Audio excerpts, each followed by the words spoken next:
Sorry, I gotta get situated. Okay. Hi, I'm Alexis Sheldon from Lincoln Southeast. Yeah, no. Anyways, and this is my poem, At the Kitchen Table. A long drag of a cigarette. At a kitchen table next to your own mother, babbling about people she no longer knows from your own childhood. Concrete in the fact that she loves you most out of her 3 children. Deafening yells from your father across the smoke-filled house. Every time your mother gets up and sees what he needs, finding herself almost a maid to the man she married. Giving indifference, you keep smoking Marlboros at the kitchen table, hacking coughs from your lungs, your mother's lungs, your father's lungs. Impatient wavers from your daughter sitting across from you at the table, jumpy, as if every yell was for her personally, knowing that she thinks that she is your favorite out of your 3 children. Lacing smiles in silence, a seamstress, like the time you taught her how to sew. Mother walks in looking bone-weary, a skeleton of skin, as you would say.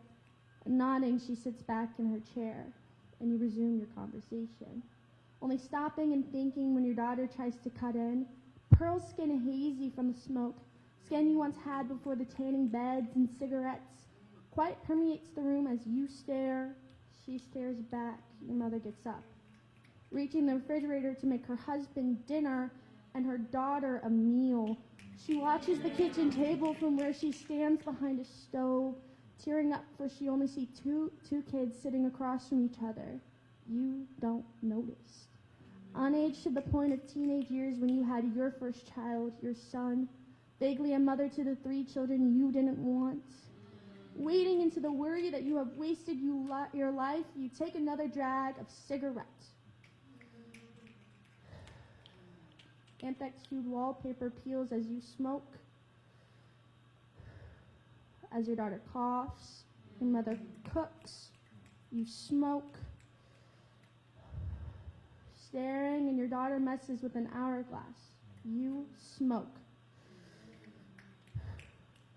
Zealot of a long-forgotten childhood that she mocks with her youth, you put out your cigarette.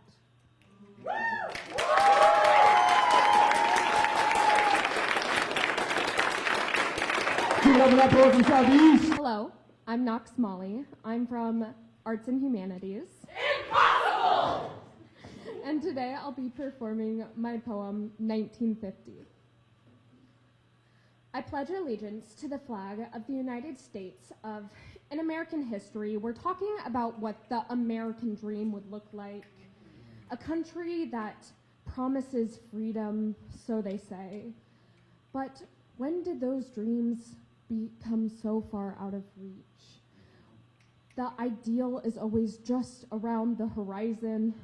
The picture-perfect nuclear family, a mom and dad with 3 kids, a house with a picket white fence, a family that looks like they're perfectly curated in the lawn, standing with a dog, living the dream. I was taught to fear others, the communists, the dictators, to memorize names like Stalin, to repeat the pledge like a mantra, to be loyal, to be unquestioning, never to question. We said it every day. One nation, under God. But where was God when I was taught to call ICE on others? Not out of concern, but out of fear that ICE would be called on me to report the unseen. They might be hiding Soviet activities, anything that isn't American enough. Am I American enough? Now I think about this tattoo I want. It's a heart flower, the name long forgotten, foreign to my lips, an inked symbol of who I am, where I come from, in a world that tells me I should conform, a world that teaches you to fear your own culture. I want new Adidas shoes. A small act of rebellion, something simple I can wear in my family pictures. Because I don't have any grandparents to scold me anymore. No one to remind me that this is not how you should act in a Slavic household. No Todorochige to worry about, because you can't stray too far from a house that is over 5,000 miles away. It is just me and the actions I choose. Outside of the dreams that I am supposed to conform to, the picture-perfect family is no longer the goal. The flag no longer a symbol of blind allegiance. The dream they gave me. My name is Talia McBride. I'm from Lincoln Southwest. And I'm reading Haunted. The glass coffin shuts, sealing her fate. The woods take her, but no need to wait, for soon a prince comes and sees the sad sight.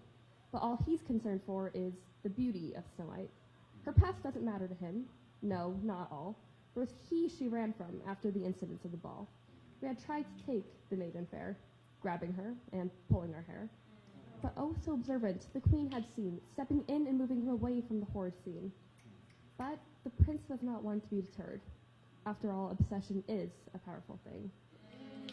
So he spread rumors of the villain queen and began to invade her land, preached to every town, every village that the queen had stole his hand.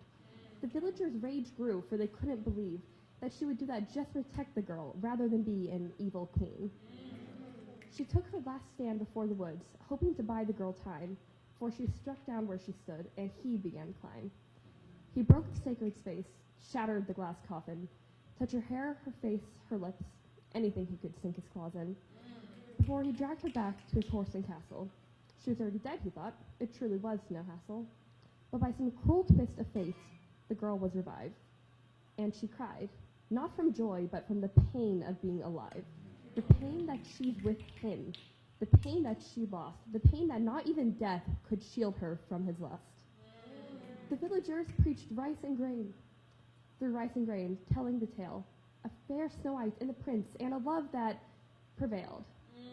But in the shadows of the castle, deep into the night, servants can still hear the sobs of the girl who used to be Snow White.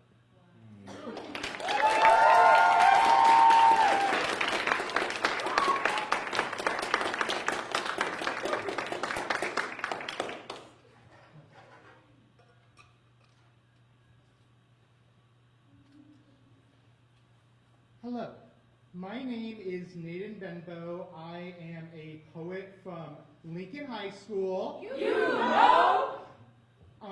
First, I would like to give a trigger warning. My poem has very in-depth descriptions of the Holocaust. And without further ado, here's my poem, The Steps to Shoah, the Stories of the Holocausts. 1. Shoah is a story of stereotype. The weak refuse to fight for their homes. Losers, glorious tales of war. A story of a stabbed man proposed. 2. Shoah is the story of an election. The House fills with those who promote a candidate to start a new republic, one whose beliefs the media will sugarcoat. Tell them that the case has forever been closed. Pad the news with meaningless fodder. Convince the public Shoah is just some myth, a tale of monsters, one that cannot be opposed. 3. Shoah requires an economic need, a need to rally the people, to rally scapegoats together for deportation, those who you can convince the civilians aren't people. 4. Shoah can be a night of broken glass where you can't tell where the screams are coming from. All the words are a slew. All they can see is the end of a barrel, smiling with the burning, fleshy stew of their cultures behind you. Then, when they trust people will interfere, the reflection of coldless stained steel will only show man whose blood boils in the pot with the sin of life, creating a diaspora on both sides of the river of bodies. 5. Gather a conference filled with those who agree that maybe Shoah is the final solution. The true goal of the powers that be is a goal of execution. 6. Shoah is a night's entertainment, They turn away from the flame into old smiles, but hearing the screams, you know it is not just a nightmare anymore, stripping in front of the burning pile. 7.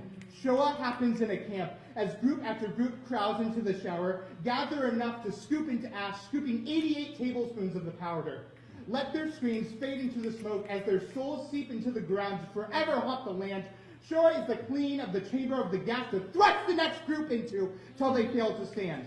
88. As those letters repeat in your head, 88, you know that Shoah is that girl with the diary, writing a story of dancing when Shoah is the final day in which that little girl will live. But you have never cared as you end her story and turn your spotlight away from the diary on the shelves, away from the diaspora, the families you bombed, shining away from your bloodshot eyes set on some greater purpose upon the greeting out of your manifest gloriousness, minister of Israel, and tell us the Gazans will breed upon themselves a greater Shoah, despite all those years your people have suffered trying to defend yourselves.